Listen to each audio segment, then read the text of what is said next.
بسم اللہ الرحمن الرحیم۔ خلاصۃ النحو کا درس نمبر 6 سماعت فرمائیں، اور یہ میں آپ کی توجہ دلا دوں کہ کس طرح درس نمبر 6 جو ہے وہ ہمارا ہے تمرین کہتے ہیں مشق کو۔ اب مشق جو ہے جو آپ نے پڑھا ہوا ہے اس کو یوں سمجھیں کہ اس کے اندر سمجھنا ہے، کوشش کرنی ہے، اس کے جو سوالات ہیں ان کو حل کرنا ہے۔ میں توجہ دلا دیتا ہوں آپ کی۔ اب دیکھیں تمرین نمبر 1، سوال نمبر 1، لفظ کا معنی اور اس کی اقسام بیان کیجیے۔ تو آپ اس کا جواب، چونکہ جو پڑھا ہوا اسی میں اس کا جواب مل جائے گا۔ آپ اوپر کی طرف جائیں تو جناب ہم اوپر کی طرف جاتے ہیں، لیجئے۔ اب دیکھیں اس کے اندر سوال کیا کیا کہ لفظ کا معنی اور اس کی اقسام بیان کیجیے۔ تو یہاں پر دیکھیں آپ، لفظ کا معنی کیا ہے؟ تو لفظ کا معنی ہے کہ انسان جو بولتا ہے اسے لفظ کہتے ہیں، ٹھیک ہے۔ اب اس کی قسمیں کیا ہیں؟ تو اب جو بولے گا وہ بامعنی ہوگا یا بے معنی ہوگا؟ بامعنی ہوگا تو اس کو موضوع کہتے ہیں، اور بے معنی ہوگا تو اس کو محمل کہتے ہیں، ٹھیک ہے۔ یہ لفظ کی اقسام ہو گئی۔ اب اس کے بعد دیکھیں موضوع لفظ کی قسمیں بیان کیجیے۔ تو موضوع لفظ کی کتنی قسمیں ہیں؟ تو موضوع لفظ کی 2 قسمیں ہیں، مفرد اور مرکب، ٹھیک ہے۔ یہ بھی بیان کر دی ہم نے۔ اب اس کے بعد بھی کہہ رہے مرکب کی کون سی قسمیں ہیں؟ تو مرکب کی جناب 2 قسمیں ہیں، ناقص اور تام، مرکب ناقص، مرکب تام۔ اب اس کے بعد میں سوال نمبر 4 میں کہہ رہے ہیں جملے کی اقسام بیان کیجیے۔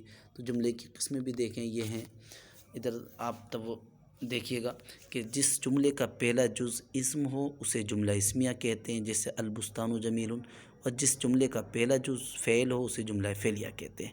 یہ تمرین نمبر 1 کا حل ہے۔ اب اس کے بعد دیکھیں تمرین نمبر 2، غلطی کی نشاندہی کیجیے، یعنی آپ یہ بتائیں کہ جو جملہ صحیح ہے یا غلط ہے، یہ آپ کو بتانا ہوگا اس کے اندر۔ تو پہلا، بے معنی کلمے کو محمل کہتے ہیں، تو اب اس کو آپ کو بتانا ہے کہ یہ صحیح ہے غلط ہے۔